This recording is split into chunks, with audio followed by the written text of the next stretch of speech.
Hi, today is Tuesday, February 10th, 2026. Today weather is very mild, even though it's winter. But let's continue to read so that we could move forward and tone our voice and have a nice start into the morning. This article appeared on Yahoo News, and I think it's from stylecast.com. Let's read this article. Jeff Bezos reportedly afraid Trump would seek vengeance on him after making himself an enemy. He's dependent on the president. What happened between them? By Stylecaster editors. February 9th, 2026. President Trump is notorious for his emotional ups and downs and for turning on people on a dime.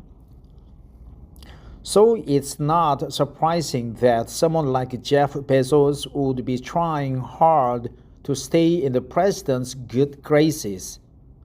Well, I've never heard this expression before, this one. I'm talking about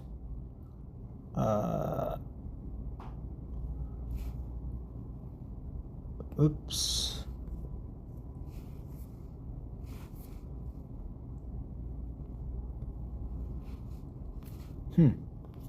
Oh, here it is. Turning on people on a dime. What does it mean, right? What does it? All the whistles and bells under his belt, he's using the expression turning on people on a dime. I think like attacking people for very small matter, right? Turning on people on a dime. This entire presidency, we've seen business leaders from all sides of the political aisle try to integrate themselves with Trump because that's beneficial for their business. Business first, morals later, or something.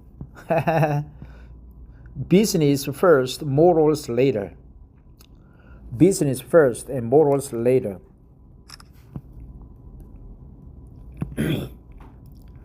Now there are reports that the recent layoffs at the Washington Post, which Bezos owns, might have had something to do with Trump.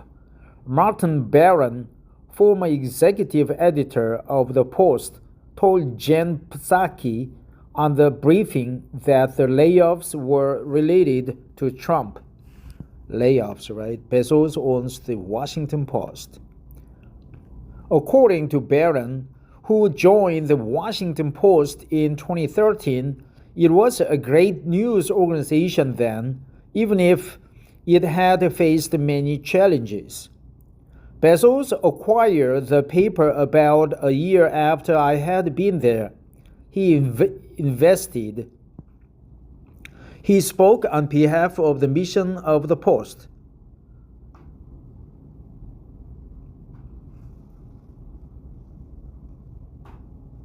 So Bezos acquired the newspaper about a year after he had been there. He invested. Interesting expression. Invested, right?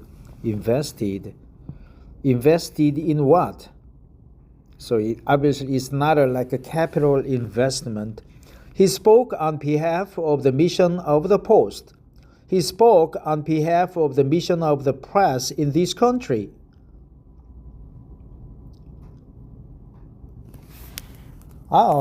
Sorry, this is the among the quotes, right? He invested. He spoke on behalf of the mission of the Post. He spoke on behalf of the mission of the press in this country. He said, during that paper, adding that the paper grew under the ownership of Bezos. But he was clear that the layoffs represent a turn back. It suggests that this newspaper with a deep heritage and historically high ambitions, is getting to retreat, he explained. And it's a terrible thing to see a news organization that's been so important to the history of this country retreat the way that this newspaper is doing. All of this, Barron said, can be traced back to Trump. Wait a minute, Barron with only one R? Above there, it was Barron with two R's, right? Here. Man, I don't know what his name is. It doesn't matter what your name is. All of this, Barron said, can be traced back to Trump. I explain it by saying the words Donald Trump. That's what happened. Trump came into office again, Barron said. He had promised vengeance against his perceived political enemies. Jeff Bezos was seen as a political enemy by Donald Trump for one reason and one reason only. And that was the coverage of the Washington Post. This is kind of cliche, right? One reason and one reason only. For one reason and one reason only. It's more like a metaphor for strengthening your expression. For one reason and one reason only. That's a good expression though. One reason and one reason only. After that, coverage was, of course, not always positive. Barron was clear that he believed Bezos feared repercussions for him and his business due to the Washington Post's reporting. Repercussions.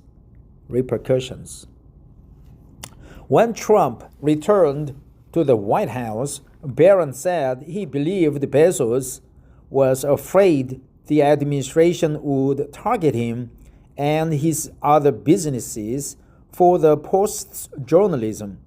And so he has sought to navigate this administration during the second term, Barron explained, and that apparently means scaling back the negative coverage of Trump and moving more towards the center, something Barron was very critical of. This is also something that has been pointed out by many others, as over 300 journalists were fired from the Washington Post in recent days. Wow, 300 with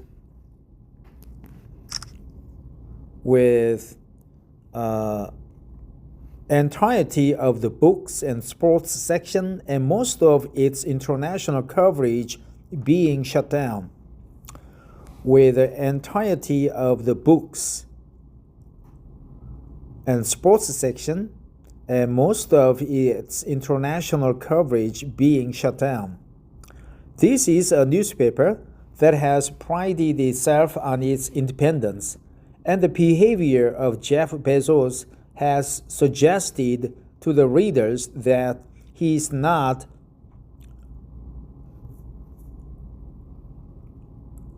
independent at all, Barron said. He is actually dependent on Donald Trump. Not a good sign for one of the most important newspapers in the country, one whose logline is "Democracy Dies in Darkness."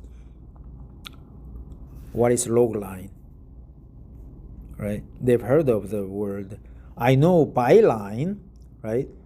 But logline. Let's look up the word logline.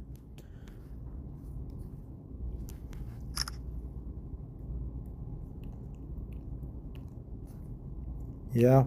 So this article is from Stylecaster, and Bezos is turning to the middle.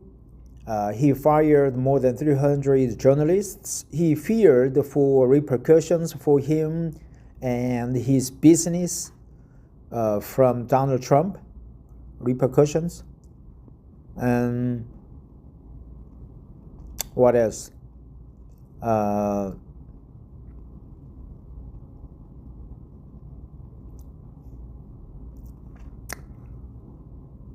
Logline, one reason and one reason only.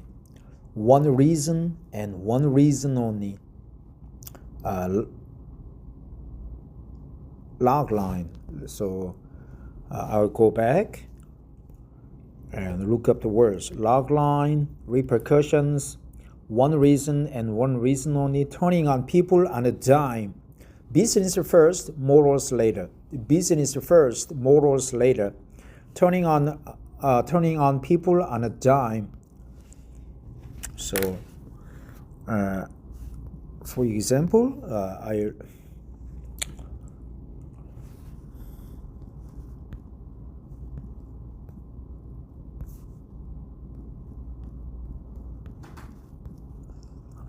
a logline is 1 to 2 sentence summary of a film, TV show, or book that hooks the audience by highlighting the main character, their goal, the central conflict, and stakes. It is a concise 20 to 50 word marketing tool used to sell a story's concept. Hook, irony, protagonist, goal, conflict, obstacle. Is a 42-year-old virgin, down on her luck, New York copyright decides to reinvent herself and salvage her artistic voice the only way she knows how, by becoming a rapper at age 40. Top story. A cowboy doll is profoundly threatened and jealous when a new spaceman figure supplants him as top toy in a boy's room. So there's a log line, right? Log line. Okay, so I go to images. Those are all log lines. It's not a logo. It's not a concise summary. Log line. Yep, that's it. Thanks for listening. Have a great Tuesday.